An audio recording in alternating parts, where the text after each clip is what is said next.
Jésus. Saluez votre voisine ainsi que votre voisin. Amen. Soyez les bienvenus à ce deuxième culte des familles. Aujourd'hui, on a débordé parce qu'on a commencé une nouvelle manière de travailler. C'est qu'on a maintenant un interprète en lingala au premier culte. Et moi et lui, on s'est divisé, partagé les heures, quoi. Donc, si j'ai prêché 45 minutes, il a prêché 45. Donc, ça m'a fait un 90. Je crois qu'on va travailler à nous organiser. Amen.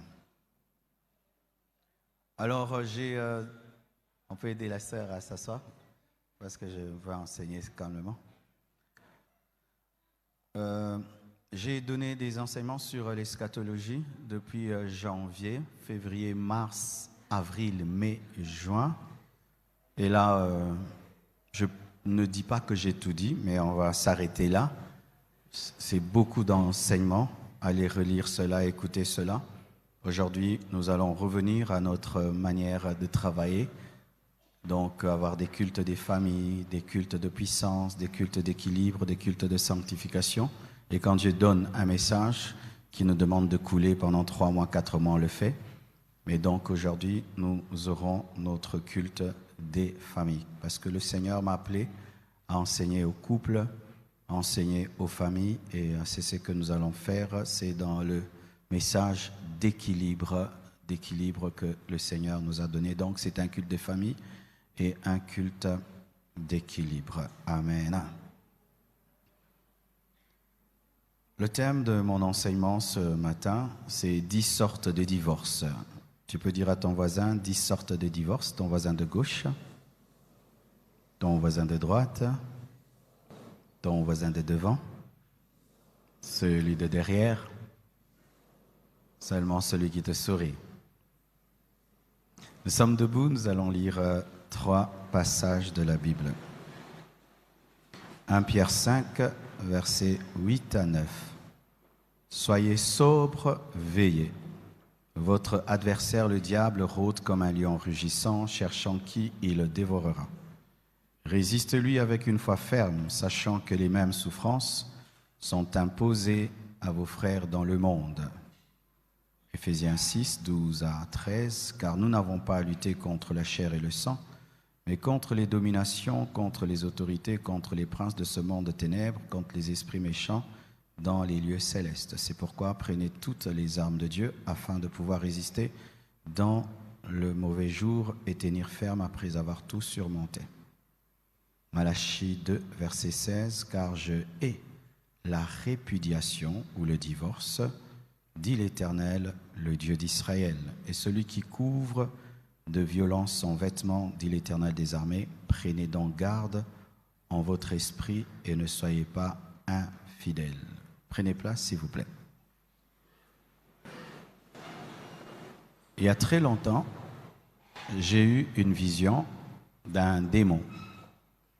On l'appelle un démon cyclope parce qu'il avait un seul œil. Alors c'est un démon qui était comme un phoque, mais qui n'avait qu'un seul œil, un démon cyclope. Et il était tellement noir qu'il se confondait aux ténèbres. C'était totalement impossible de le voir. Mais bizarrement, par la grâce de Dieu, le Seigneur m'avait permis de faire la différence entre lui et les ténèbres. Et je pouvais voir comment il rampait calmement dans les ténèbres et il attaquait les couples. Alors, qu'est-ce qu'il faisait, cet esprit, lorsqu'il attaquait les couples? C'est qu'il testait dans le couple lequel était faible. Il n'attaquait pas les deux au même moment, il n'attaquait qu'un seul, le plus faible. Et il avait cette capacité de discerner celui qui était faible dans le couple. Et lorsqu'il mordait celui qui était faible, il ne s'occupait pas de celui qui était fort, il s'en allait. Et qu'est-ce qui se passait? Celui qui était mordu faisait son travail. Maintenant, celui qui était mordu attaquait celui qui était en bonne santé. Et ces couples se divisaient. Et partout où les couples étaient divisés, il y avait des ténèbres. Et je voyais des quartiers entiers. Le 3/4 étaient dans les ténèbres parce que c'était des couples malades. Et lorsque ces couples étaient mordus, ils devenaient comme des zombies. Certains étaient ensemble, mais les deux étaient comme des zombies. Et ces couples malades attaquaient les couples en bonne santé. Et le Seigneur m'a dit, c'est ça le travail de Satan en ce temps de la fin. Il y a un démon de divorce qui opère contre les couples et contre les familles et qui attaque les personnes faibles dans le foyer. Lorsque dans le foyer, tu es celui qui ne fait aucun effort, c'est toujours l'autre qui demande pardon. C'est toujours l'autre qui se bat. C'est toujours l'autre qui s'humilie. C'est toujours l'autre qui fait des efforts. C'est toujours l'autre qui vient vers toi. C'est toujours l'autre qui présente des excuses. C'est toujours l'autre qui assume les responsabilités. C'est toujours l'autre qui prie. C'est toujours l'autre qui craint Dieu. C'est toujours l'autre qui va à l'église. C'est toujours l'autre, tu es le faible. Et c'est toi qui seras la porte dans sa vie et tu es la porte dans ton mariage déjà. Alors, lorsque les couples étaient malades, ils tombaient dans la jalousie. La jalousie envers les couples en bonne santé. Et comme des zombies, ils travaillaient à détruire les couples heureux. J'ai suivi dernièrement une émission d'une ministre, je crois, qui s'est donné comme tâche de rébeller les femmes, qui s'est donné comme tâche de faire des femmes insoumises. C'est un plaisir pour elle. Et lorsque tu étudies dans sa vie, elle a échoué dans son mariage, elle a échoué dans sa vie et elle veut que les femmes lui ressemblent. Et de plus en plus dans le monde aujourd'hui, les modèles que les femmes ont, ce sont des femmes mauvaises, des femmes avec un mauvais caractère, mais qui sont devenues aujourd'hui des modèles d'émancipation, entre guillemets. Je ne suis pas contre l'émancipation de la femme, mais je suis contre la mauvaise émancipation de la femme. Et les hommes, aujourd'hui, ont comme modèle des hommes infidèles, des hommes irresponsables, les stars aujourd'hui dont nous parlons. C'est vrai, ils chantent, ils s'habillent bien, et tout.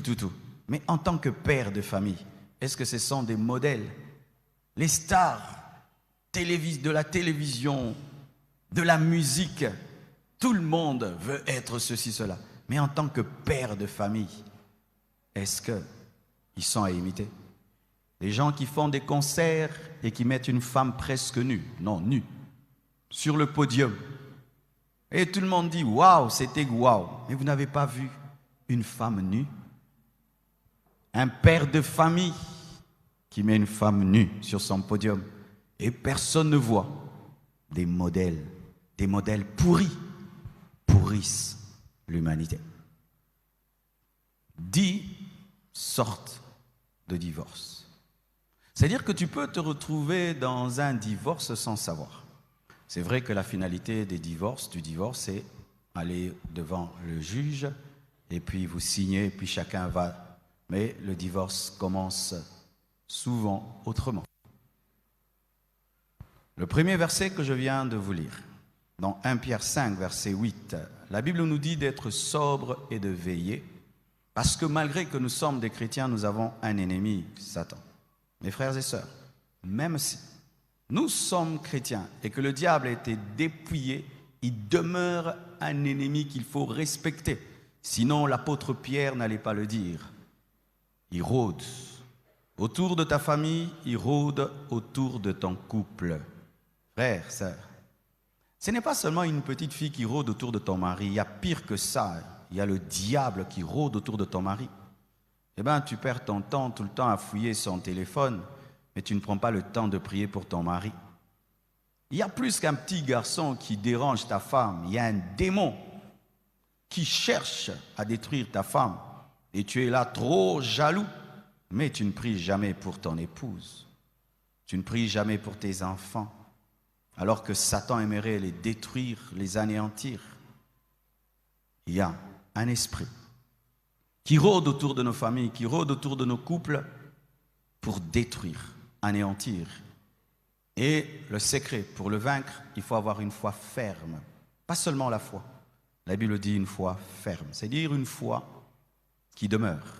Certains ont la foi au début du mariage, mais quand les années passent, ils perdent la foi. Et tu entends un homme qui dit « Ah, cette femme ne peut pas changer, cet homme ne peut pas changer, c'est un démon, tu as perdu la foi, tu n'es pas ferme dans la foi. » Et la Bible nous dit que nous devons nous armer des armes de Dieu, car nous n'avons pas à lutter contre la chair et le sang, mais contre des dominations, des esprits impurs. Le plus grand combat que nous avons en tant que couple, en tant que famille, c'est contre le diable, les esprits impurs. Regardez déjà comment il a opéré contre la première famille, celle d'Adam et Ève. S'il a détruit la première famille, il cherche à détruire toutes les familles. Alors certains, lorsqu'ils passent par des moments de paix, de joie dans leur famille, ils pensent qu'eux, ils vivent sur Mars et les autres sont sur la Terre. Sache que si l'ennemi n'a pas encore attaqué ton couple, donc il est en train de se préparer. Il t'attaquera certainement, à moins que le diable soit né de nouveau. Alléluia. Et la Bible nous dit que nous devons tenir ferme, parce que les mêmes souffrances sont imposées aux autres. Vous savez, souvent dans les couples, les gens pensent qu'ils sont les seuls à souffrir. Quand tu as un mari avec un mauvais caractère, tu penses que tu es le seul à avoir un tel mari. Jusqu'à ce que tu t'entretiennes avec une autre femme et elle te révèle que son mari est pire que le tien. Pendant un temps, tu peux croire que tu as la plus mauvaise femme du monde jusqu'à ce que tu causes avec un autre frère qui va te révéler que vraiment lui, il a épousé la pire de femmes, mais il l'aime et il la supporte. Chaque couple a ses problèmes. Certains ont des problèmes caractériels, d'autres des problèmes financiers, d'autres des problèmes matériels, d'autres des problèmes d'enfants, de carrière, des problèmes même, les enfants qui n'ont pas d'enfants, les enfants qui ne trouvent pas le travail, les enfants qui ne se marient pas, les enfants qui échouent à l'école, les enfants... Donc, tout couple a un problème. Et c'est rassurant, c'est apaisant, parce que tout le monde a un combat, tout le monde lutte avec quelque chose. Au début de mon mariage, j'avais un petit problème. Vous voyez, je suis marié à 30 ans. J'étais pasteur depuis l'âge de 23 ans, donc j'ai fait 7 ans seul. Donc j'avais mon horaire, mon emploi du temps, mon organisation. Alors lorsque Blanche est venue dans ma vie, je suis tombé dans une erreur. Je voulais que Blanche soit comme moi, à l'instant. C'est comme si tu es un militaire, tu es un rangers. Tu as 20 ans d'expérience et puis tu épouses une femme civile et puis tu veux qu'elle puisse faire des chutes comme toi, bombarder comme toi, parce qu'elle a épousé un militaire. Des choses que les pasteurs font. Pasteur, tu es pasteur, ça fait 20 ans. Tu épouses une sœur, elle était venue seulement prier, et puis tu l'as litoyée. Et alors, maintenant quand elle entre dans ta vie, tu aimerais qu'en un jour, elle ait toute ton expérience ministérielle. Alors qu'elle, toute sa vie, elle a rêvé d'épouser un homme normal. Elle trouve maintenant un homme anormal. Tu dois être patient, parce que tu es dans ton anormalité. Mais oui, alors un jour, je devais aller prêcher. Blanche a pris trop de temps devant son miroir. J'ai démarré la voiture et je l'ai laissée devant le miroir sans même lui dire je pars. Donc je suis parti, elle continue à peigner, elle continue à s'arranger. Quand elle sort comme ça, la voiture est déjà partie. Je suis allé prêcher. Et j'ai prêché, je prêchais. Et je me disais, non, c'est pas ma faute, c'est elle qui m'a mis en retard. Vous savez, quand je finis de prêcher, je me rends compte que le problème m'attend. Alors je me dis, ça va barder à la maison. Tu laisses une femme devant le miroir et tu ne lui dis pas au revoir. Donc là, cette nuit, ça va barder. Alors je suis rentré à la maison en mode, je vais me défendre. Ma cofité, et ça. Je vais m'argumenter, c'est pas ma faute, c'est ta faute, et c'est ta faute, c'est ta faute, c'est pas ma faute. J'arrive, elle m'ouvre la porte. Elle me sert à manger. Elle rit. Je dis, oh, tu vois, toi, tu viens en mode guerre. Il n'y a pas guerre. Je dis, oh, t'es pas fâché? Elle me dit, non. Oh, mais je t'ai laissé là, vraiment devant. Elle dit, mais non, c'est pas ta faute, c'est la mienne. Je te mets en retard et il fallait que tu ailles prêcher à temps. Frère, elle m'a donné... Vous savez qui a gagné? C'est elle qui a gagné. C'est pas moi. C'est pas moi qui l'ai laissé devant le miroir. C'est elle qui m'a giflé. mais avec un bisou. Il y a des bisous qui font mal. Hein? Il y a des nourritures qui font mal. Il y a des gentillesses qui blessent. Alors, je me suis rendu compte que je devais régler ce problème. Alors, je suis allé voir l'un de mes aînés dans la foi. J'ai dit, Daddy, j'ai un problème. Je fonctionne d'une certaine manière, mais j'ai tel problème. Tu sais comment il m'a répondu? Il m'a dit, Pasteur Marcelo, tu connais Yonggi Cho? J'ai dit, bien sûr que je le connais. C'est le pasteur de la plus grande église du monde. Mais Yonggi Cho avait le même problème que toi. Il a acheté une voiture pour lui, une voiture pour sa femme. Lui, il a des vents, et puis elle suit. C'est tout. Oui, c'est tout. J'ai cru qu'il allait m'imposer les mains, l'inviter, l'enseigner, lui imposer les mains, alors que ce n'était qu'un problème d'organisation. Ton problème n'est pas grand, ton problème est petit. Mais ton problème, c'est que tu ne causes pas avec des gens qui ont déjà résolu le problème. Alors, lui m'avait parlé de Yonggi Cho. Alors, comme on habitait, lui il habitait ma campagne, moi j'habitais Cité Maman Mobutu. Alors un matin, je descendais très tôt le matin et j'avais trouvé une voiture pour moi et j'avais trouvé une voiture pour Blanche. Alors, le matin, je descends comme ça, on se croise très tôt matin. Et lui, sa femme n'est pas là, moi aussi la mienne n'est pas là. J'ai dit, ah vieux, nous avons Yonggi Cho. En français. Donc c'est toi Yonggi Cho. En soi, lui aussi avait le même problème. Et en imitant Yonggi Cho, il a résolu. Et il va avant. Et puis sa femme suit. Alors, j'ai compris que le mariage, c'est une question de sagesse. Alors quand je suis entré en moi-même, je me suis dit, mais je suis égoïste. Vous savez que souvent, nous des hommes, nous sommes des égoïstes. Nous ne tenons jamais compte de l'emploi du temps de la femme. Tu vois, tu me vois là comme ça, je suis là en train de prêcher, tu regardes, elle n'est pas là. Un jour, un jeune garçon est venu, des enfants qui disent des choses impossibles. Pasteur, comment là, ta femme n'est pas là?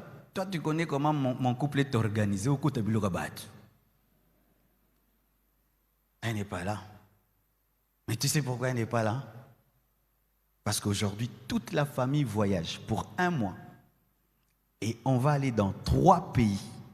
Et elle doit suivre que le biberon de Tabiri ne manque pas dans le sac, que la chaussure d'oracle qu'il a demandé que celle-là entre, et que la jupe de choukrani verte avec des bonbons ne puisse pas rater, et que Chiffre à elle puisse avoir ses biscuits parce qu'elle a faim, et puis. Maintenant, une telle personne qui a géré ça pendant toute une semaine, et moi je n'ai fait que Rous Cabré, Masketekeria Babacho, Tale, Brouza, Baba, nous aurons la même organisation et la même énergie que nous sommes méchants.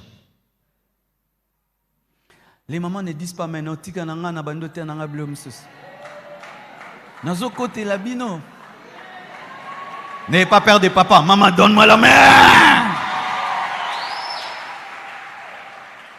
Encore une autre chose. Vous savez, j'ai grandi avec des amis Balouba depuis que je suis gosse. Le 3/4 de mes amis sont Balouba. Mon pasteur qui m'a imposé les mains est Moulouba. Donc, j'ai grandi qu'avec eux et j'ai vu comment ils étaient très autoritaires avec les femmes. Alors, quand je me suis marié, j'étais un Moussoaïli Moulouba. Je n'ai pas de problème avec vous, j'ai épousé votre sœur. Mais j'avais ça. Alors le matin, tu dois aller prêcher à 6h, 7h, tu te réveilles à 4h du matin, tu dois prendre ton café. Elle a préparé tout ce qu'il faut pour toi, mais à 4h du matin, réveille-toi, le café, mon croissant. Elle se réveille, elle a sommeil, elle te fait le café, elle te fait le ceci. Et puis un jour Dieu m'a dit, Marcelo, tu ne sais pas faire le café? J'ai dit, oui, papa, je sais. Est-ce que tu sais là où se trouvent les croissants? Oui, je sais. Prendre les cafés et le croissant, ça te prend combien de temps? Même pas 10 minutes. Tu ne peux pas le faire toi-même? J'ai dit, oui, mais je suis l'homme, non? Ah oui, tu es l'homme, ça veut dire? L'homme, on le sert, non? Ah bon? Tout le temps on le sert. Même si la femme a dormi fatiguée, elle doit te servir. Donc si toi tu te sers, tu n'es plus un homme.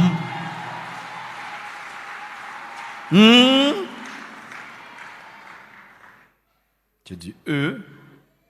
Le parrain des parrains, c'est Jésus. Hein?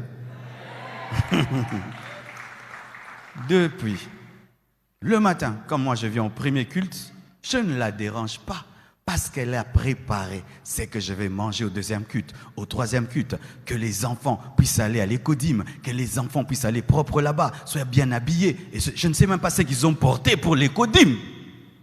Mais il faut qu'ils soient propres parce que ce sont les enfants du pasteur Marcelo.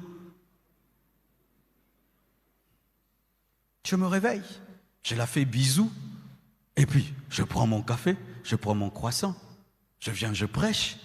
Au deuxième culte, elle m'amène beaucoup de nourriture et au troisième, où est le problème? Est-ce que je suis mort? Pour que tu sois un homme, il faut qu'on te serve le café. C'est alors que j'ai compris que beaucoup d'hommes, nous tuons nos femmes. Nous les tuons de fatigue parce que nous ne tenons pas compte qu'elles sont des êtres humains comme nous. La femme n'est pas en bois, n'est pas en plastique. Elle a un corps. Elle se fatigue. Donnez-moi l'amen, hein? C'est un culte d'équilibre. Ah, trop de choses à dire. C'est pourquoi j'ai débordé au premier culte. Que je déborde aussi un peu. Alors, souvent nous entendons des gens poser la question, tu es qui, tu fais quoi dans la vie? Femme ménagère. Ah, toi tu ne travailles pas. C'est faux. Il ne faut plus qu'on dise femme ménagère. Femme travaillant à la maison. Femme ménagère, souvent ça donne l'impression qu'elles sont là seulement et s'assiedent ménagères. Non, femme travaillant à la maison. Tu sais que des fois, une femme qui va au bureau travaille moins qu'une femme qui reste à la maison. Hey! J'ai un petit d'1 année et 5 mois. Les petits pèsent même 18 kilos. Porte-le! Donc tu le portes. Moi, je suis plus fort qu'elle.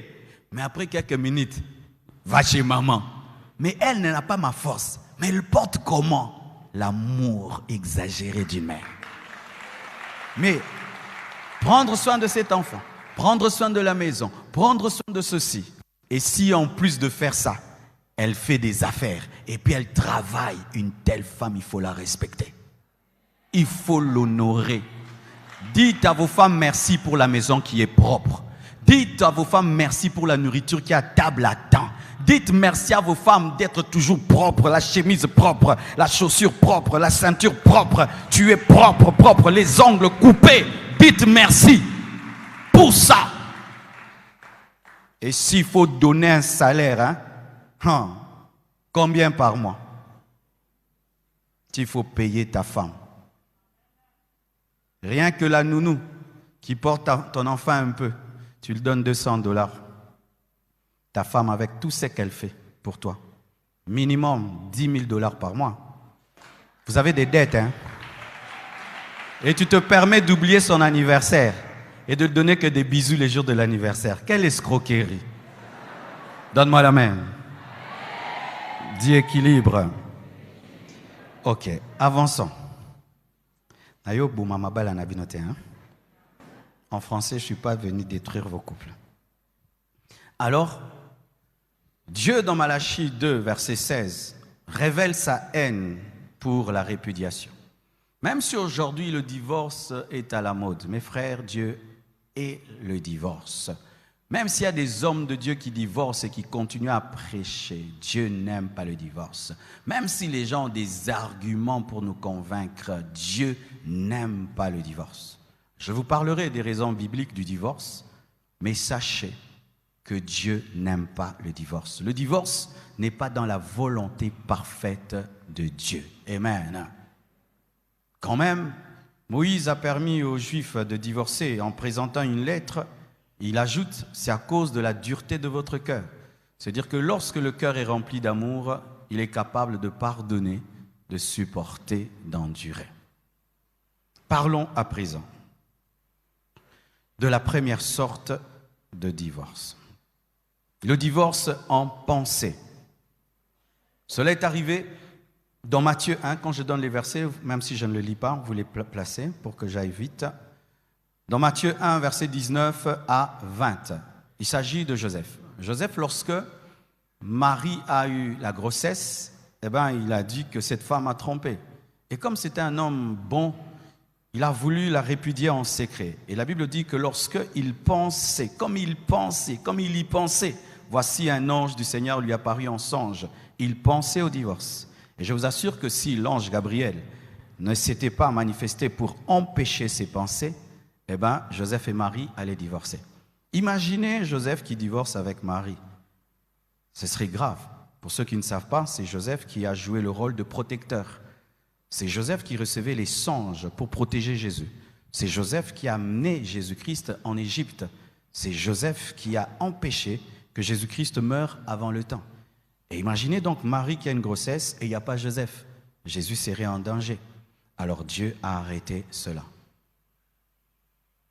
Avant d'arriver jusqu'aux tribunaux, on pense d'abord à divorcer.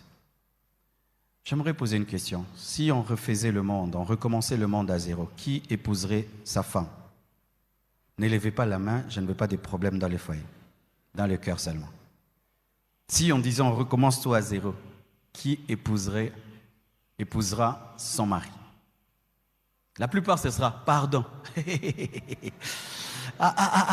Tu m'as déjà dans l'autre vie, encore dans cette vie. Jésus, quelle délivrance. Tu sais, si tu penses ainsi, tu es divorcé déjà dans la pensée. Tu es là malgré toi pour seulement aller au ciel. Tu es là pour ne pas aller en enfer. Mais si on refaisait le monde, tu vas fuir ton mari, tu vas fuir ta femme. Vous pensez à quoi? Joseph pensait à divorcer. Ton conjoint peut te faire rire, mais dans le cœur, regrette.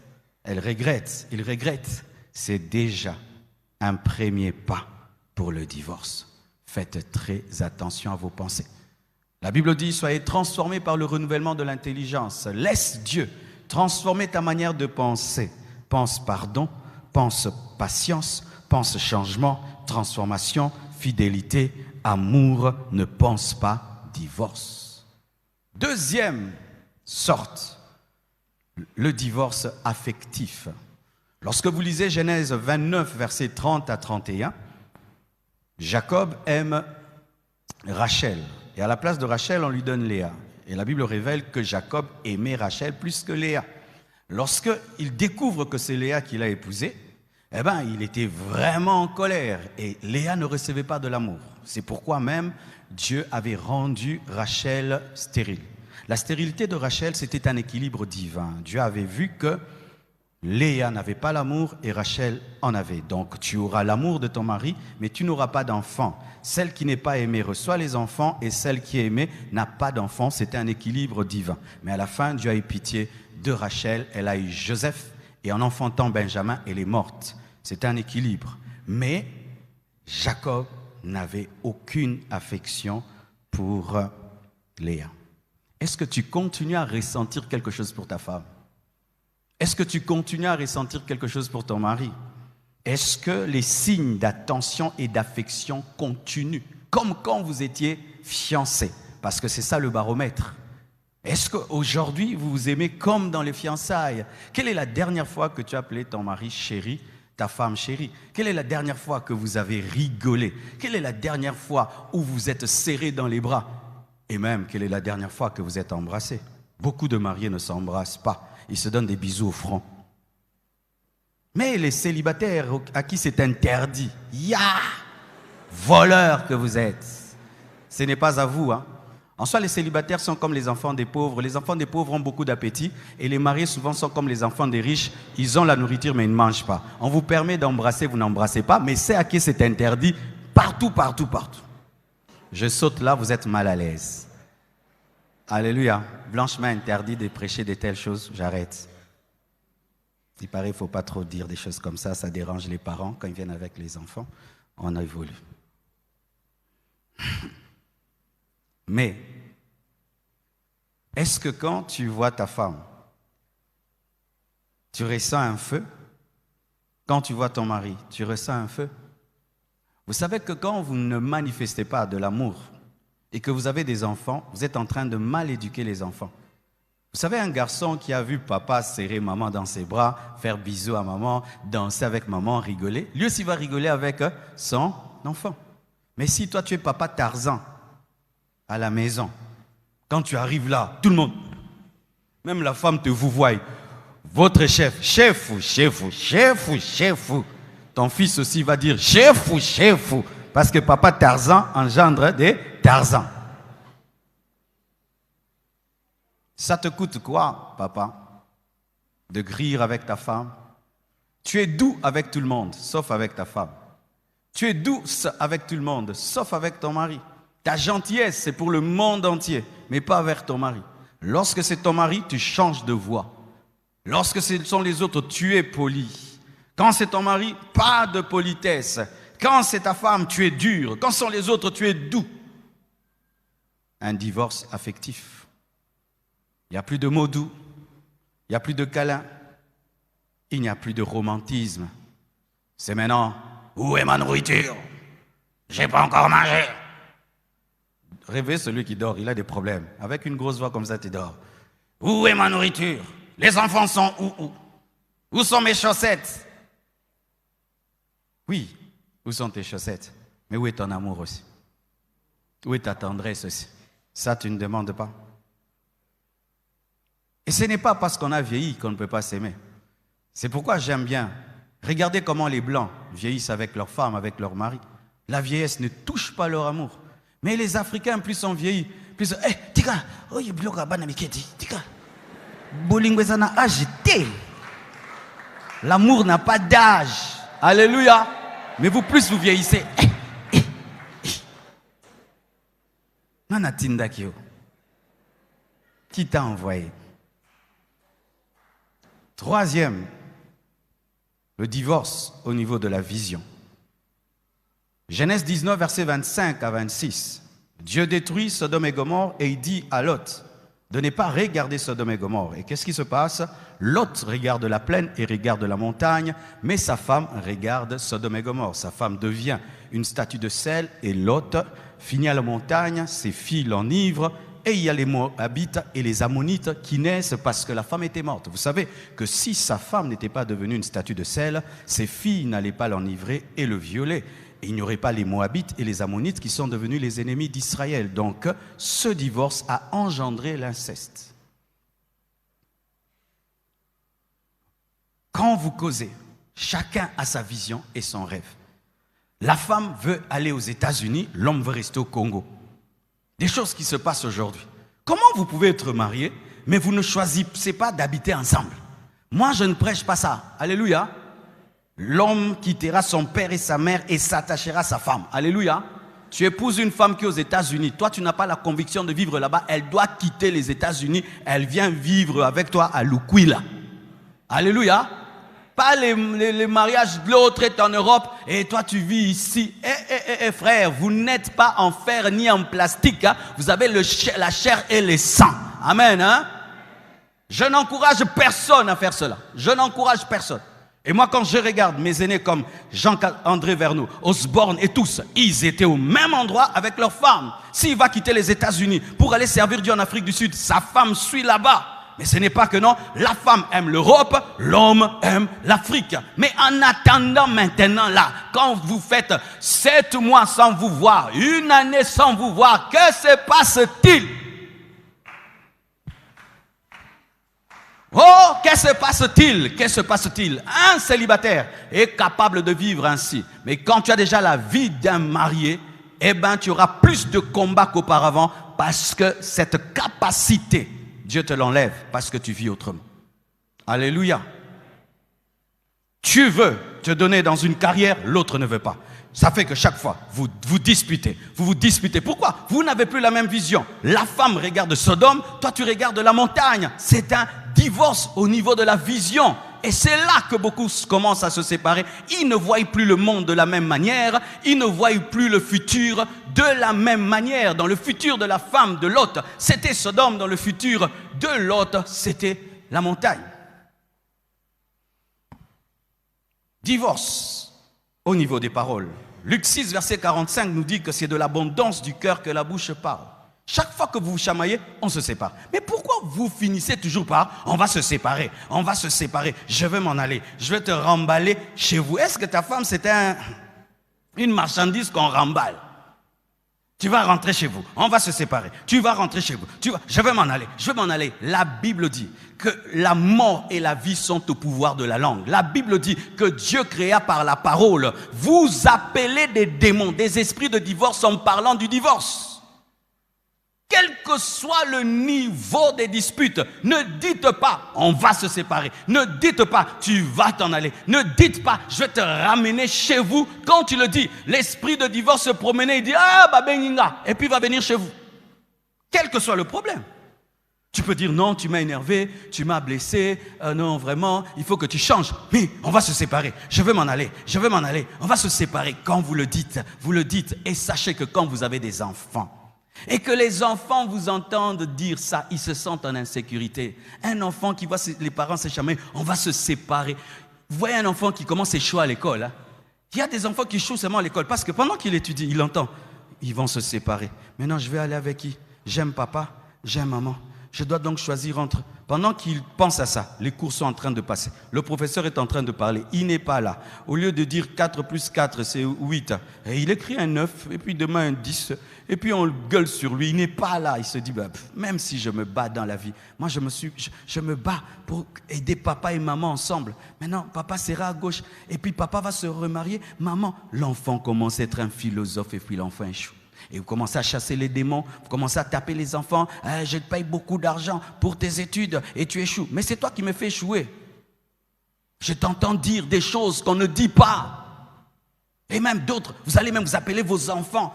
Moi, votre père, on va se séparer. Un enfant de 15 ans, de 12 ans, tu le fais entrer dans de telles conversations.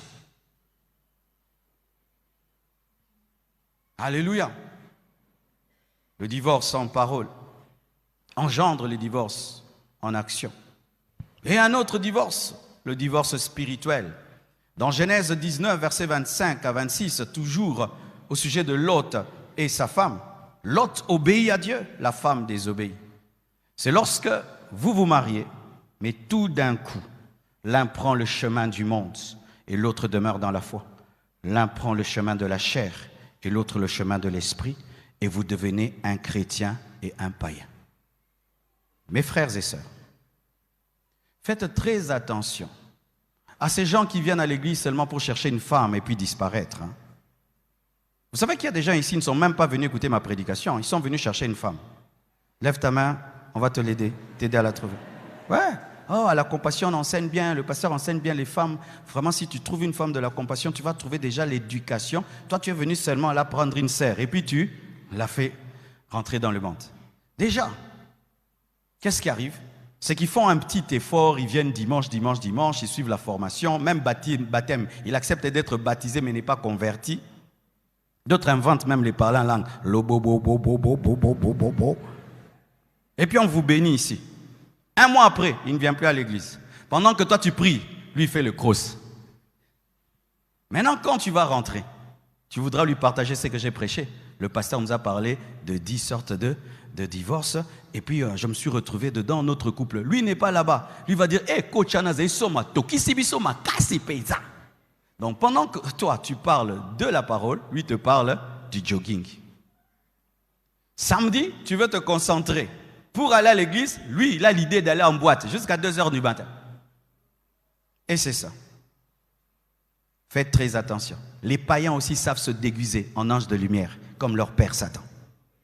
C'est pourquoi je vous donne un conseil. Si toi tu viens souvent mercredi, vendredi et dimanche, n'épouse pas les dimanchards. Épouse seulement les gens du mercredi et du vendredi. Bah toi mercredi na vendredi, bah balani entre bango, bah toi dimanche entre bango. En français.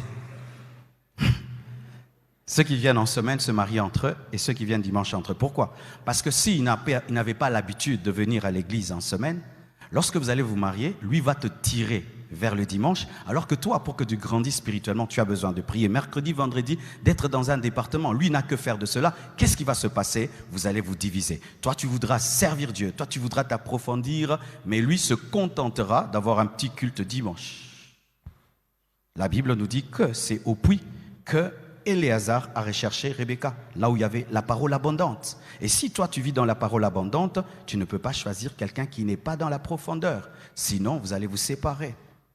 Mais des fois aussi, deux spirituels peuvent se marier, mais avec le temps, l'un d'eux est infecté et devient charnel et l'autre continue. Et ça fait quoi? Vous vivez dans deux mondes différents. Vous devez savoir que lorsque quelqu'un grandit en esprit, c'est qu'il entre dans des sphères que tu ne connais pas. C'est-à-dire que lui, il entend Dieu.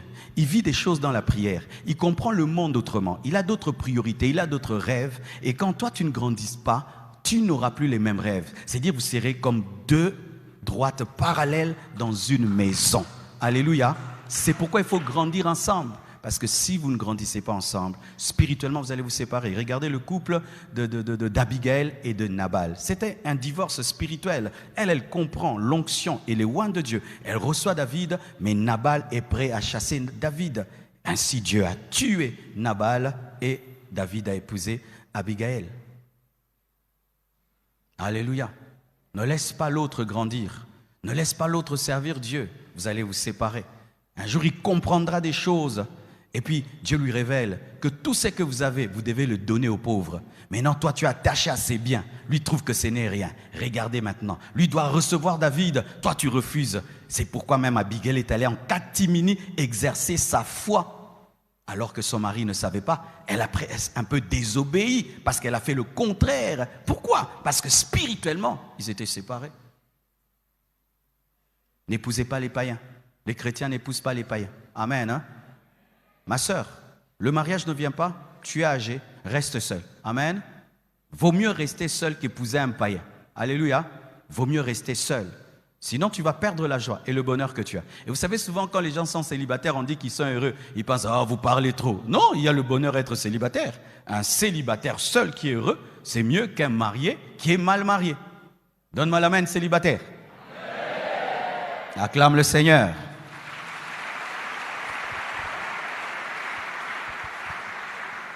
Aussi, il y a le divorce sexuel. Esther 4, versets 10 à 11. Lorsque Esther, on lui dit que Aman veut tuer les Juifs et qu'elle devait plaider la cause d'Israël, elle dit ceci, que j'ai fait 30 jours sans voir le roi. 30 jours, elle n'a pas vu le roi. Donc 30 jours sans intimité. Pour Esther, c'était 30 jours, mais d'autres, c'est 2 mois, 3 mois, 6 mois, 7 mois, 1 année. Je connais même d'autres qui font 2 ans. 2 ans. 2 ans. Alors c'est bizarre. On est tout le temps en train de prêcher contre l'impudicité aux célibataires. Tout le temps, ils confessent, pasteur, que je suis tombé, je suis tombé. Mais vous avez le droit de tomber, vous ne tombez pas. C'est bizarre. Quand on était des enfants, on nous interdisait de prendre trop de choses dans le frigo. Mais depuis que j'ai mon propre frigo, vous savez, je ne mange pas trop les choses qui sont dans le frigo. Et beaucoup de gens sont comme ça dans le mariage. Quand il était dans les fiançailles, il brûlait. On lui disait, frère, calme-toi, calme-toi. Quand il était célibataire, il tombait. Frère, arrête, on brille, on te délivre. Maintenant, la femme est là, elle est à toi. Le mari là, il est à toi. Vous faites 1 année, 2 ans. Oh, kolokamate. En français, ça, ce n'est pas l'ensorcellement. Mais c'est vrai. Et maintenant, quand vous n'êtes pas ensemble, qu'est-ce que ça fait? Vous devenez sensible à tomber ailleurs.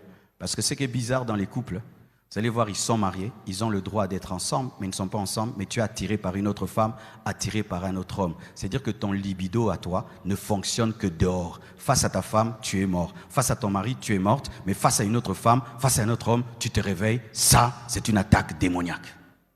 C'est comme les beignets, tu vois. On n'aime pas trop les beignets de la maison, mais les beignets du coin, avec beaucoup de mouches et de poussières. Vous voyez comment on les mange beaucoup.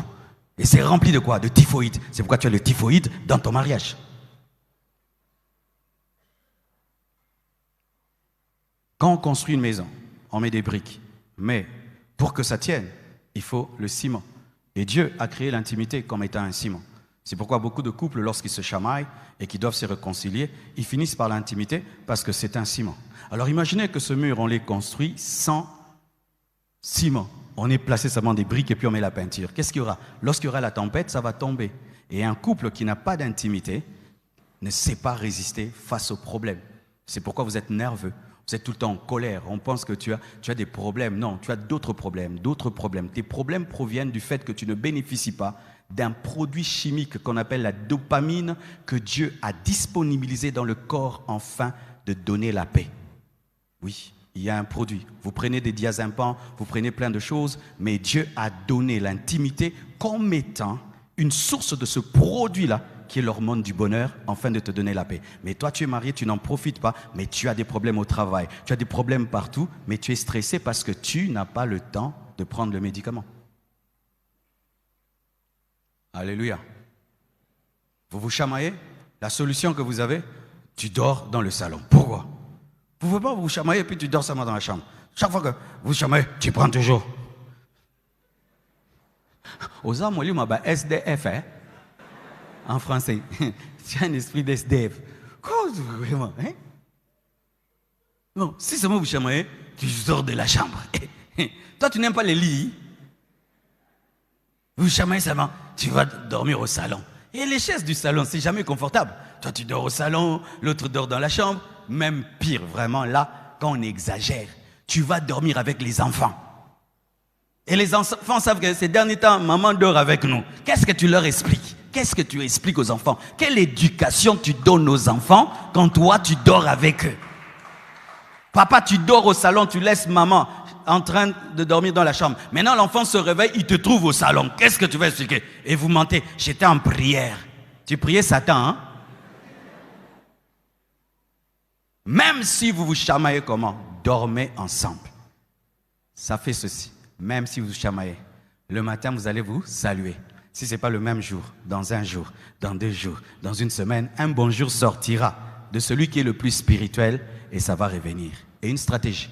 Quand vous dormez en colère, quand tu dors, fais comme si tu rêves et puis tu tournes. Et puis,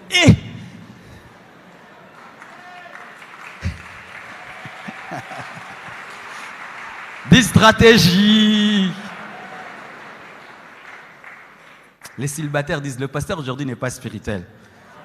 Tu comprendras mon message dans des années qui viennent. Tu iras chercher ça sur YouTube. Dis, tu chercheras, je te dis. On va garder ça pour toi. Donne-moi l'amen. 7e, et je mets le 7 et 8 ensemble, le divorce financier et matériel.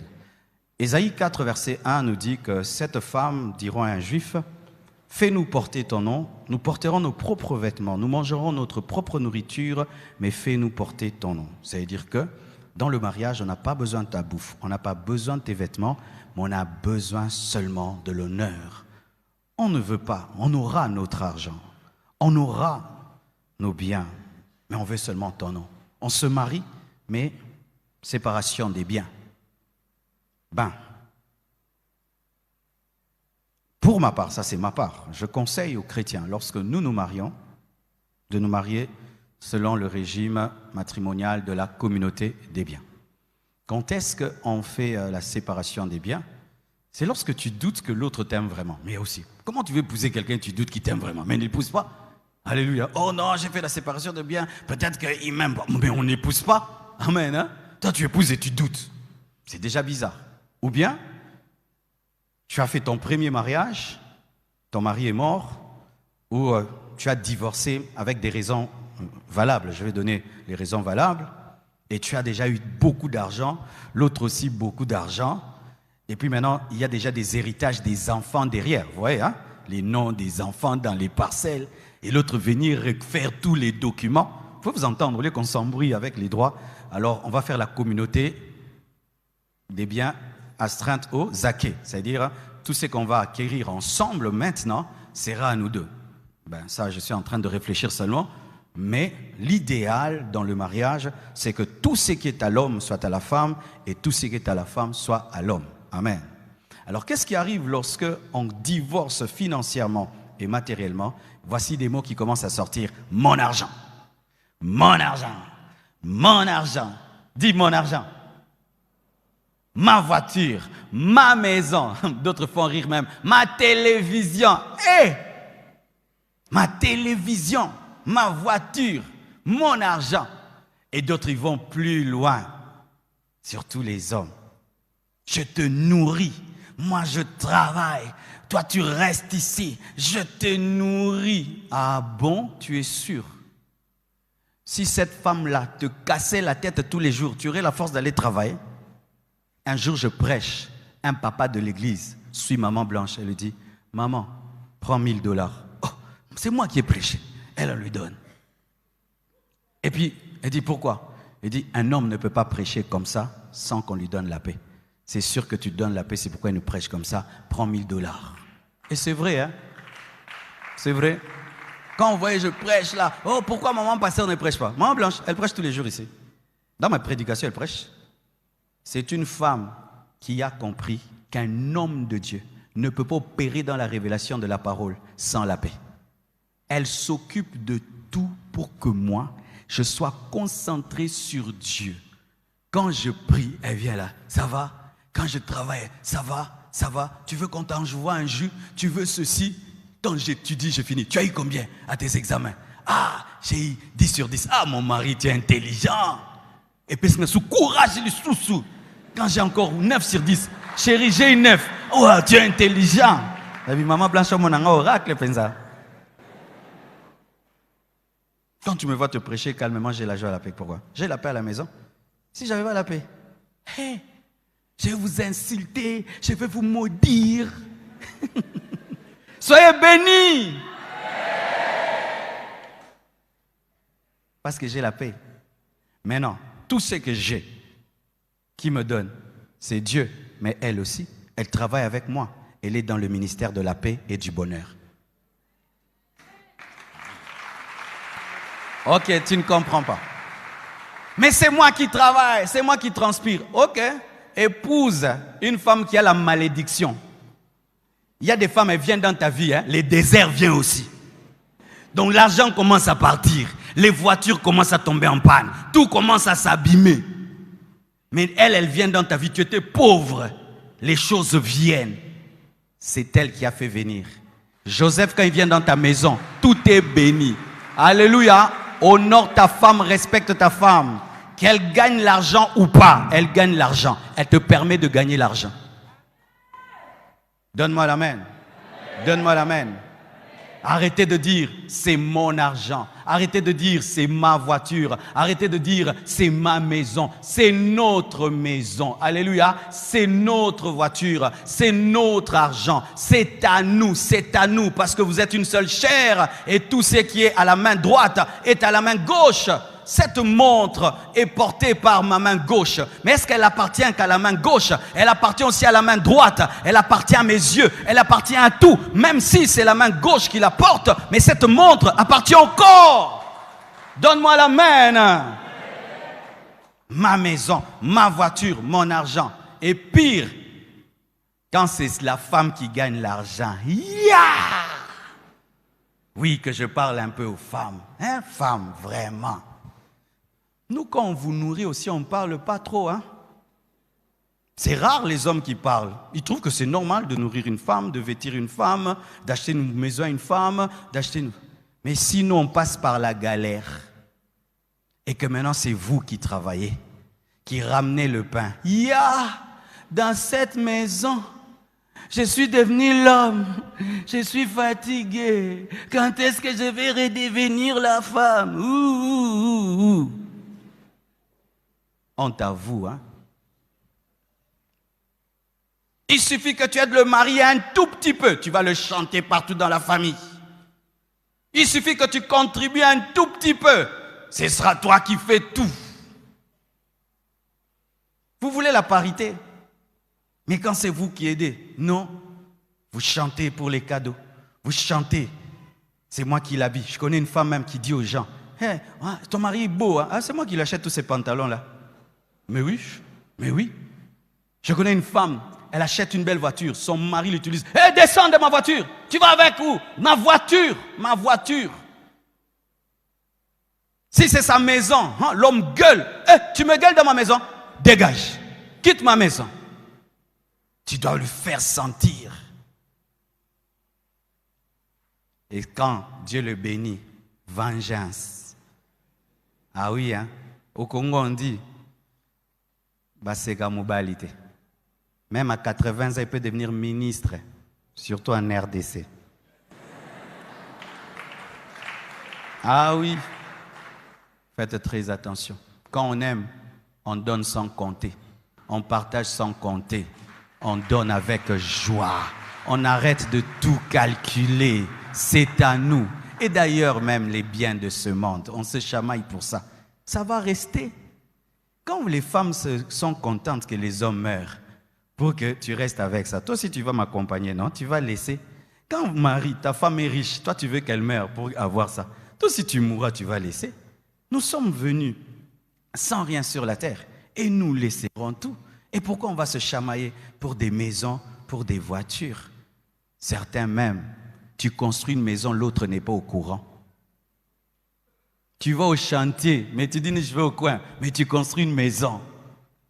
L'autre ne sait pas que tu as même fini la maison, tu as mis tes propres locataires.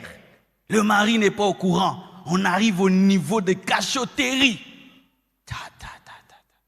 Sachez ceci, que lorsqu'il n'y a plus de contrôle financier, l'adultère entre facilement. Vous savez, quand un homme devient adultère, ça se montre dans sa gestion. Parce qu'il y a l'argent maintenant qui doit aller de l'autre côté. C'est pourquoi un homme qui est transparent financièrement, il fait que la femme le contrôle. Parce que quand un homme aime, il commence à donner. Tu sens que des 10 000 commencent à sortir, des 3 000. C'est pourquoi la transparence dans la gestion est déjà un signe de fidélité. Souvent, les gens qui mettent le flou dans les finances travaillent l'adultère parce qu'il va offrir des cadeaux, la femme ne saura pas. Homme, est-ce que ta femme connaît ton salaire? Pourquoi tu ne lui montres pas ton salaire? Quand tu étais venu, tu n'avais rien. Tu montrais tes poches vides, non?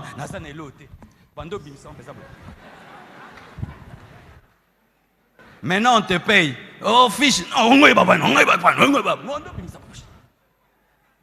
Tu sortais tes poches vides, sors la fiche de paye, comme ça elle sait qu'on te donne 5 000, mais tu as mis 4 000, elle va te dire, les 1000 sont partis où? Chez Jeannette. Oh, donne-moi la main. Maman, va chercher la fiche de paye, je te donne le droit. S'il est fâché, amène-le dans mon bureau qui nous explique pourquoi il cache. Sincèrement, moi, je ne compte pas mon argent. Elle compte. Elle compte pour moi, elle compte pour moi. Tu vois, tout le temps la Bible, tout le temps tu comptes. Maman, compte. Compte pour moi. Surtout les francs congolais. Ça fait souffrir. Tu vas compter beaucoup. Ça te fait 10 $.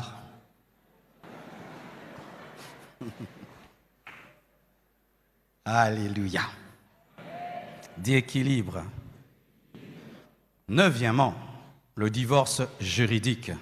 C'est lorsqu'on va devant les cours et tribunaux, on engage des avocats.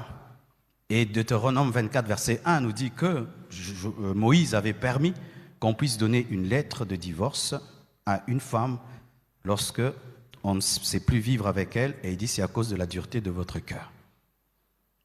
Je réfléchis souvent. Quand les gens vont devant les cours et tribunaux, c'est votre vie que vous dites aux avocats. Donc un avocat, un inconnu, il connaît tout sur vous. Tu dis tous les secrets de ta maison à un avocat. Vous allez devant des juges qui ne vous connaissent pas. Ils entrent dans votre maison, dans votre chambre. Ils ont les dossiers de votre famille en main. C'est terrible, hein? Tu te tiens là devant des inconnus. Tu accuses ta femme. Tu accuses ton mari devant des inconnus. Et puis eux, ils écrivent. Et puis ils partent avec vos dossiers. Waouh! N'arrivez pas jusque-là. Mais sachez que si vous ne voulez pas arriver jusque-là, arrêtez de penser, arrêtez de parler, arrêtez d'avoir de la haine, arrêtez de vous séparer physiquement, arrêtez toutes ces choses dont j'ai parlé en premier, sinon ça va vous conduire à un divorce. Et sachez, ce n'est pas parce que tu sors d'un mariage et tu divorces que tu vas trouver quelqu'un de bien. Et d'ailleurs, quand tu divorces, les gens ont peur de toi. Vrai ou faux? Celui qui a coupé la corde coupera encore la corde. Vrai ou faux? Vrai ou faux? Parce que tu as déjà l'expérience de couper la corde, non? Et en plus, regarde. Imagine, je divorce et j'ai 50 ans. 50 ans, tu as l'itoï. Tu sais, maintenant, si elle dit non, pas où il y a 50 ans. À 50 ans, on t'a dit non, maintenant tu rentres aussi. On m'a dit non. À 50 ans, je vais me marier aussi. On me met aussi les chipaola. Eh, libala. Najo, on a un défaut, vraiment. Hein? Bats-toi. Demeure là. Reste là. Bats-toi. Demeure là. Reste là. Moi, je vous dis devant Dieu. Moi, l'option divorce n'existe pas. Quel que soit ce que ma femme peut faire, je ne divorcerai jamais. Tu vois, comme certains, vous n'avez pas WhatsApp, non? Moi, maintenant, je n'ai pas téléchargé divorce. Ça n'existe pas. Quel que soit ce que Blanche peut faire. En français, c'est pas que je lui donne la grosse tête, mais je parle. C'est vrai. Quel que soit ce qu'elle peut faire, elle ne peut pas divorcer. Pourquoi? 1. C'est un échec. 2. L'impact que ça aura, ça va détruire des millions et des millions, même si j'ai raison. Combien d'âmes vont se perdre dans le monde entier? Ma petite vie et mon petit bonheur. Détruire des vies. Je préfère être malheureux que divorcer. Le problème, c'est que les chrétiens, on est des égoïstes. Mon bonheur, je ne suis plus à l'aise. Et le bonheur de tes enfants? Tu as pensé à tes enfants? Tu as pensé à toutes les personnes qui vont abandonner Dieu? Des fois, les politiciens m'enseignent. Tu vas voir un païen, il est politicien. Il a une mauvaise femme, mais il reste avec elle, seulement pour avoir le pouvoir. Tu vois les politiciennes, son mari est bizarre, elle reste là pour le pouvoir. Mais les chrétiens, et surtout les hommes de Dieu, vraiment, qui divorcent comme des jeunes garçons, des jeunes filles. Un homme de Dieu, tu es plus qu'un chef d'État, tu es plus qu'un gouverneur, tu es plus qu'un ministre. Hein?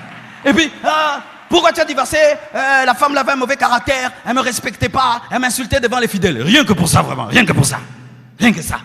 Tu ne peux pas mourir à toi-même? Quand j'ai lu le livre de Révivaliste, où le grand, celui qui a fait l'église presbytérienne, non, méthodiste, Charles Finney, hein, c'est ça, Charles Finney, je crois, John Wesley, qu'il était malheureux dans son mariage, sa femme le dérangeait à un niveau, mais il est resté avec elle et il a déclenché le réveil que vous connaissez, malgré cela. Mais toi, tu es une bonne femme, mais elle a un petit défaut. Tu as un bon mari, il a un petit défaut. Rien que pour ce petit défaut-là, tu vas te séparer. Maintenant, voici ce qui arrive souvent. Tu quittes ta femme pour le défaut A. Tu vas épouser une autre femme qui a la qualité là, mais qui a un autre défaut que ta femme n'avait pas. Maintenant, tu vas faire quoi? Tu vas faire un bouquet de fleurs. Oh, ma femme là n'est pas propre. J'épouse celle qui est propre. Tu épouses maintenant celle qui est propre, mais elle t'insulte. L'autre ne t'insulte pas. Maintenant, tu fais comment? Je quitte ses maris. Pourquoi? Il est sale, il n'aime pas brosser les dents. Ok. Tu épouses un autre, il est propre, mais sa propreté, c'est pour tout le monde. Garde celui que tu as. Garde celle que tu as. Avec ses qualités, avec ses défauts. Nous n'épousons pas des anges. J'entendais des filles, quand j'étais célibataire, qui disaient « Je prie que pasteur Marcelo m'épouse. Pourquoi? C'est un homme de Dieu, rempli de l'esprit. Si je l'épouse, ce sera toujours pauvre. » Je dis « Alléluia. Vous pensez quoi parce que je prêche, que je ne me fâche pas, que je n'ai pas de défauts? J'ai des défauts, des défauts. Des fois, j'ai tort, mais je dis j'ai raison. Oui. Et puis quand j'ai pris, Dieu me dit, non, tu avais tort. Ah, ok. Des fois, si tu fais passer même 2 jours, tu ne reconnais pas. Ah, vous êtes étonnés, hein?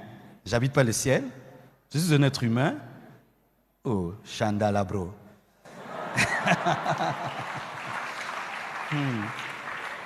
Il y a des fois, je reviens de l'église, je suis fatigué, mes chaussures, tout. Tu n'as pas envie de les enlever. Tu te jettes sur les lits comme ça. Marcelo, enlève les chaussures, j'enlèverai. Ah, tu enlèves ça très tard. Au Bayenga. Je te démystifie le mariage, hein. Tu crois que tu vas épouser un Brad Pitt? Va te poser des questions à la femme de Brad Pitt, s'il est Brad Pitt dans la vraie vie. Tu veux épouser Angelina Jolie? Elle est Angelina Jolie dans la vraie vie? On a tous des défauts, on a tous des qualités. C'est la vie. Tout le monde le matin, sa bouche sent mauvais, vrai ou faux? Tout le monde le monde, même la très belle femme, tout le monde. Ça prouve quoi? On a tous des défauts. L'odeur, c'est un défaut. Il faut brosser les dents. Pourquoi? Parce que si tu ne brosses pas les dents, ça dégage. Et tout le monde a ça. Donc tous on a des défauts. Alors quand les jeunes, vous êtes en train de vous marier aujourd'hui, vous regardez Instagram, vous regardez TikTok, et vous pensez que vous aurez des mariages parfaits. C'est pourquoi les jeunes ne font que divorcer, parce que vous pensez que vous entrez dans un film, alors que ce n'est pas un film, c'est la réalité. Et la réalité, des fois, elle est cruelle.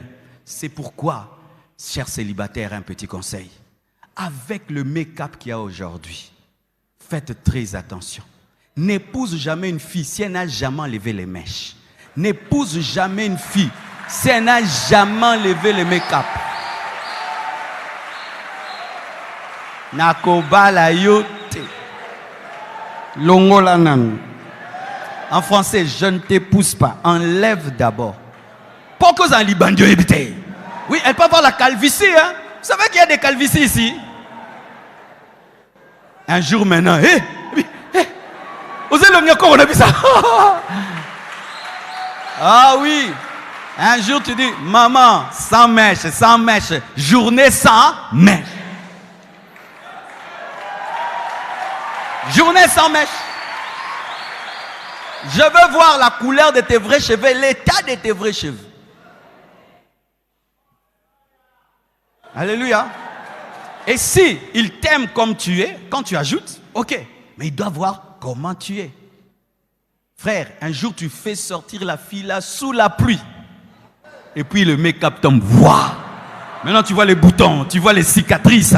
Et si tu vas l'aimer comme ça, ok. Et tu dois la voir sans talon. Parce que le talon corrige la démarche. Tu peux marcher comme ça quand il a des talons. Ah oui, tu dois voir sans talon, sans make-up, sans mèche. Là, tu sais.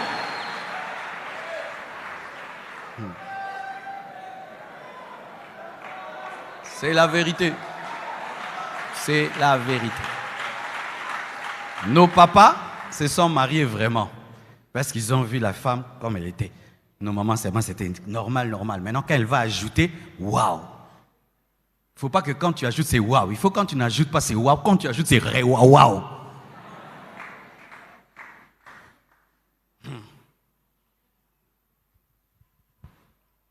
Et le dernier, la dernière sorte, c'est le divorce avec Dieu. Mes frères et sœurs, Jérémie 3, verset 8 nous dit: quoique j'eusse répudié l'infidèle Israël, Dieu parle de la répudiation envers Israël à cause de tous ses adultères, et que je lui eusse donné sa lettre de divorce, j'ai vu que la perfide Judas, sa sœur, n'a point eu de crainte et qu'elle est allée se prostituer pareillement. Dans sa relation avec Israël, Dieu se comportait comme le mari, et Israël et Judas comme étant ses épouses. Le danger du divorce, c'est que le divorce avec ta femme, avec ton mari, peut engendrer un divorce avec Dieu.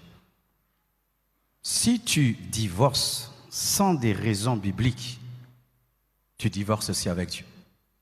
Il y a des gens qui iront en enfer à cause du divorce. Et je l'assume. Il y a des gens qui vont rater l'enlèvement à cause du divorce. Parce que divorcer, c'est un parjure. C'est faire un vœu et puis ne pas l'accomplir. Parce que vous vous mariez devant Dieu. Hein. Quand vous dites oui, et 3 fois oui, c'est devant Dieu. Alors, quand est-ce que le divorce ne sépare pas de Dieu?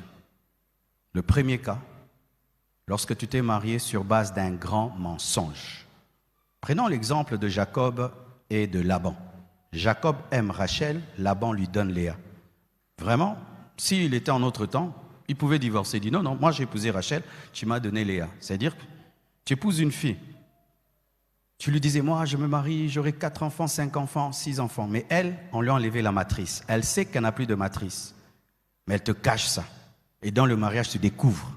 C'est un mensonge. Tu as le droit d'annuler d'ailleurs le mariage. Parce que là, c'est l'annulation. Aussi. L'adultère. La Bible dit que tu peux divorcer pour raison d'adultère. Tu n'es pas obligé de divorcer, mais si tu n'arrives pas à pardonner, on ne peut pas te condamner. Je connais des hommes de Dieu qui ont divorcé pour raison d'adultère et qui continuent à servir. J'ai même béni le mariage d'un papa qui a divorcé pour raison d'adultère. J'ai béni son deuxième mariage parce que bibliquement, il avait raison. Mais je ne l'ai pas poussé à ça, mais il n'arrivait pas. Même la femme n'avait pas supporté, elle est partie. Il a refait sa vie. Aussi, lorsque tu te maries, tu étais païen. Toi, tu crois en Jésus-Christ, l'autre demeure un païen et il ne supporte pas. Il dit non, moi j'étais aimé parce qu'on allait dans les boîtes. Moi j'étais aimé parce que tu étais yanké. Maintenant tu deviens trop frère. Moi je ne supporte pas quelqu'un comme ça. Elle s'en va ou il s'en va. La Bible dit que Dieu nous appelle à vivre dans la paix. Si l'infidèle veut se séparer, qu'il se sépare. Là, il n'y a pas de problème. Encore un autre cas, c'est que vous deux, vous êtes des chrétiens, mais l'autre tombe dans une rétrogradation. Il ne supporte plus ton caractère, il ne supporte plus vivre avec toi. Et puis il dit, on divorce. Toi, tu ne veux pas. Lui dit, on divorce. Toi, tu ne veux pas. Lui veut. Tu subis le divorce. Un divorce subi. Ce n'est pas toi qui as voulu. C'est lui qui est sorti de l'engagement. Toi, tu es libre parce que toi, tu n'as pas voulu. Lui, il est parti. Un autre cas. Ça, souvent, vraiment, je suis très encouragé à le dire à cause de ce qui s'est passé au Nigeria. Vous connaissez cette musicienne qui est morte? Son mari l'a tapé, jusqu'à ce qu'il a commencé à utiliser un fer à repasser et cogner sur sa tête. Elle se plaignait souvent auprès des pasteurs. Mon mari me tape. Non, supporte. Moi, vraiment, quand une femme est battue, vraiment, je l'appelle et je regarde le niveau. Ce ne sont pas seulement des gifles, vraiment. Je sens que ce monsieur peut tuer. Moi, une soeur, je dis, maman, fuis pour ta vie, parce que c'est la persécution. L'édition te persécute dans une ville, fuis dans une autre. Donc si tu peux fuir une ville, tu peux fuir aussi une maison. Amen. Il y a quelqu'un de très spirituel qui dit, pasteur, tu as dévié. C'est facile que tu parles comme tu parles, qu'on le fasse à ta fille. Qu'un garçon épouse ta fille et ta fille puisse venir chez toi évanouie parce qu'on l'a tapée. Moi, je te donne ma fille, tu la tapes, elle vient chez moi évanouie, elle ne rentre plus, hein. Elle ne rentre pas. Et qu'elle aille mourir. Non, là, je sauve quelqu'un qui est en danger. Alléluia. Oui, parce qu'on ne se marie pas pour mourir. L'autre, par exemple, il attrape le sida. Il a le sida. Mais il veut coucher avec toi sans se protéger. Et parce que tu es la femme, tu dois. Non, tu dis non. Parce que si je meurs, un de nos enfants, et pas seulement les enfants, tu veux me tuer. C'est l'assassinat.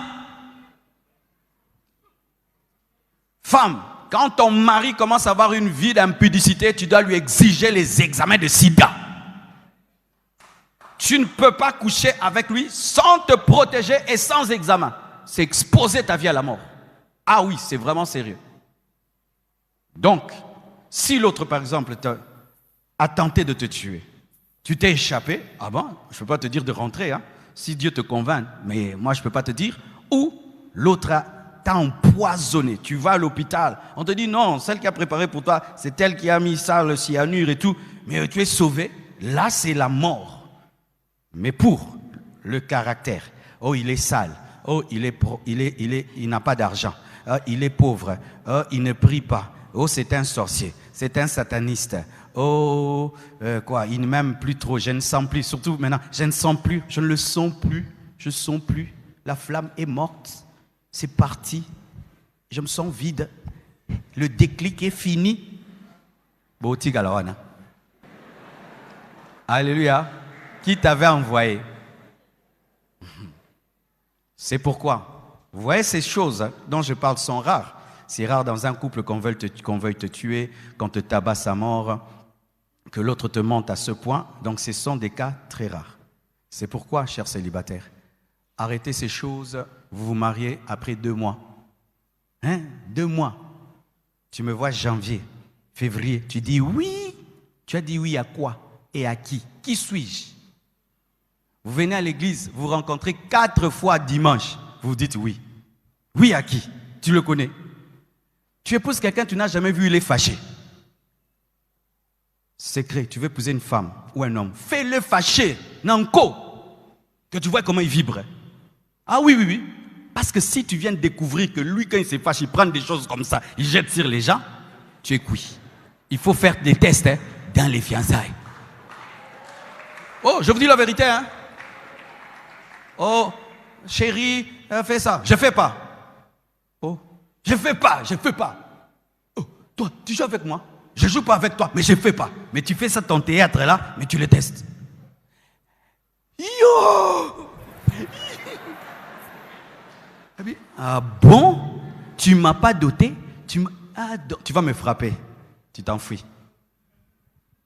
Tu dis à une fille, je ne veux plus que tu portes cette jupe-là. Oh, pourquoi? Je ne veux pas. Oh, pourquoi? Je ne veux pas seulement la jupe-là. Oh, c'est ma mère qui a acheté ça. Oui, mais moi, je te dis, tu ne portes pas. Hein? Les hommes d'aujourd'hui, vous ne savez pas que la femme, nanana, monsieur, t'as la juriste. Tu comprends que tu débattras.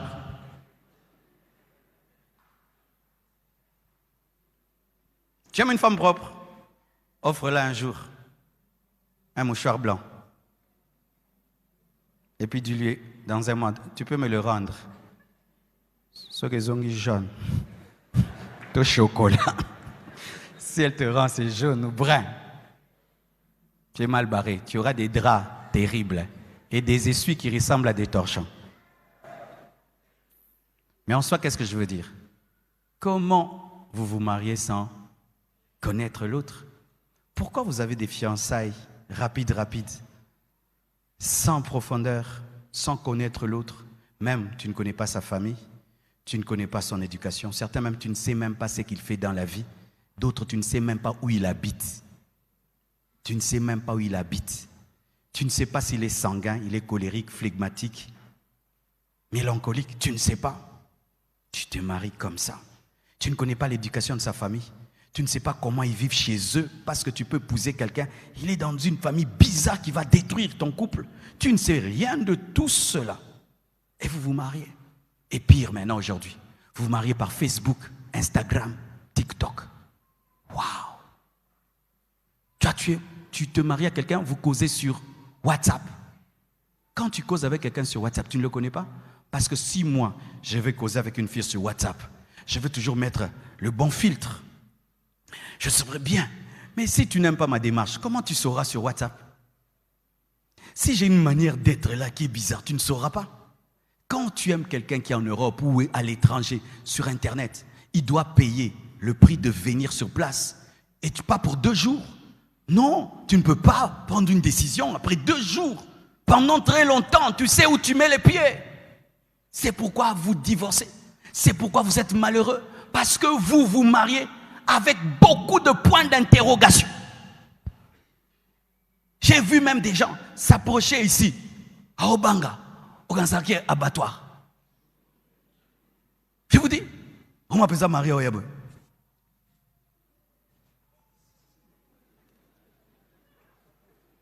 Nana tinda kiyoyomo. Et puis quand tu dis, regardez la femme, il a regardé, j'ai fait quoi? Veux-tu l'épouser? Oui, oui. Faites bisous au front. Tu sens? Il n'y a rien. Et puis il rentre. Salinini. Où? C'est pourquoi je respecte les blancs. Les blancs, même les jours du mariage, là. Si c'est sans danger. Voulez-vous prendre? Excusez-moi. C'était pas toi. Sorry.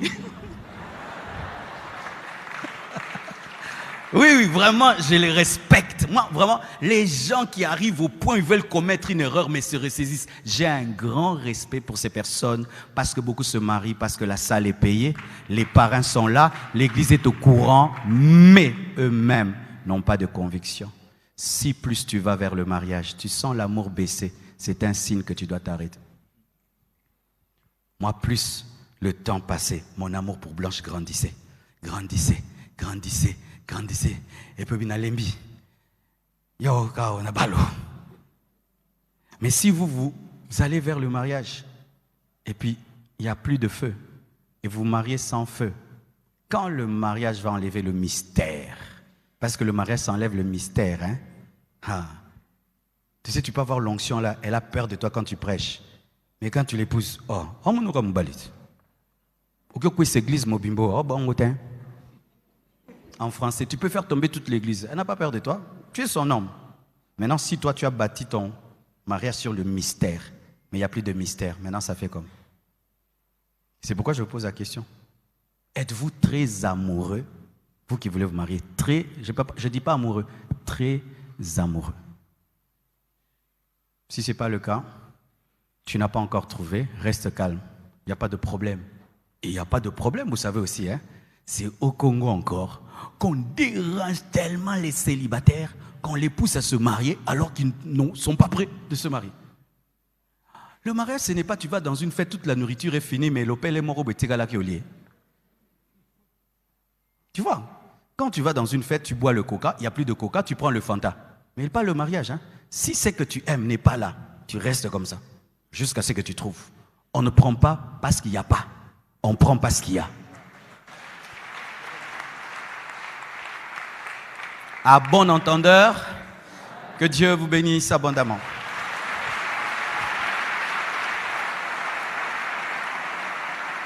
J'invite les couples, je vais prier pour vous, les couples s'il vous plaît, approchez-vous.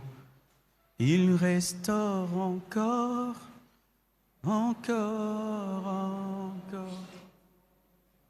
il restaure.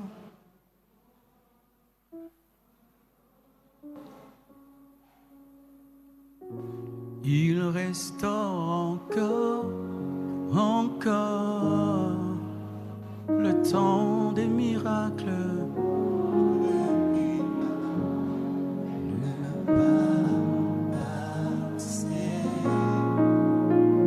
Il est le même hier, aujourd'hui, il restaure encore.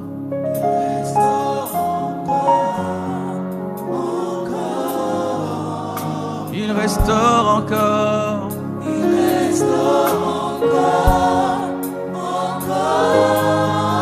Il restaure encore. Il restaure encore. Le temps des miracles. Le temps des miracles n'est pas passé. Il est le même hier.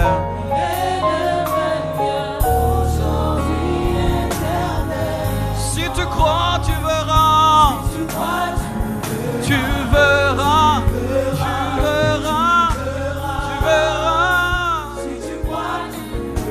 tu verras, si tu crois, tu verras, si tu crois, tu verras, tu verras, tu verras, tu verras, ton miracle. Si tu crois, tu verras. Tu verras, tu verras, tu verras, oh, ton miracle. Si tu crois, tu verras, tu verras, tu verras, ton miracle. Si tu crois, tu verras.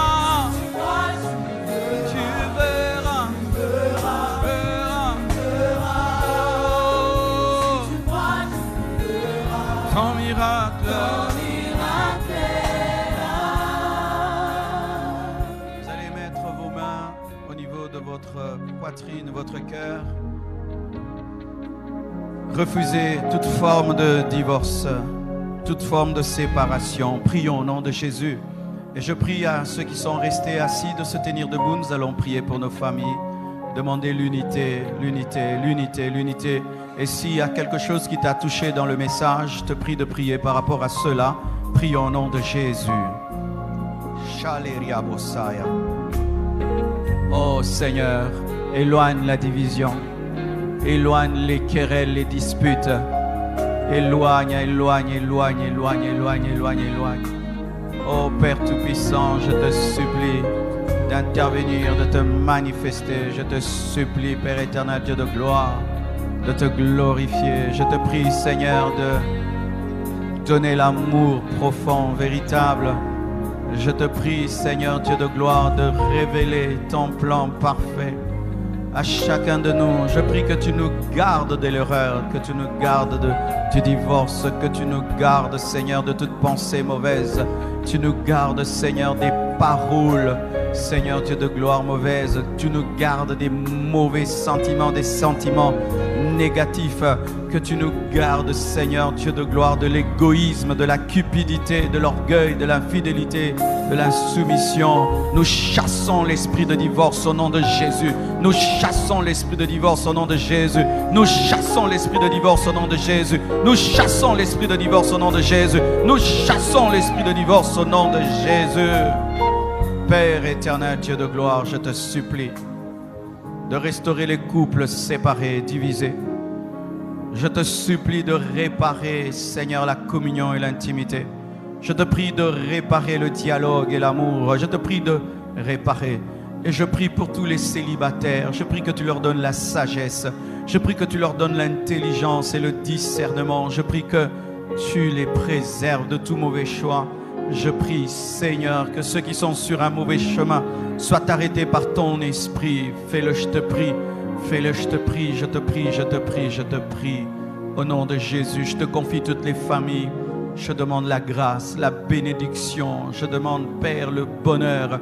Je demande l'unité, ta présence et ta gloire. Au nom de Jésus, j'ai ainsi prié. Amen. Que Dieu vous bénisse abondamment. Que Dieu vous bénisse. Gloire à Dieu, gloire à Dieu.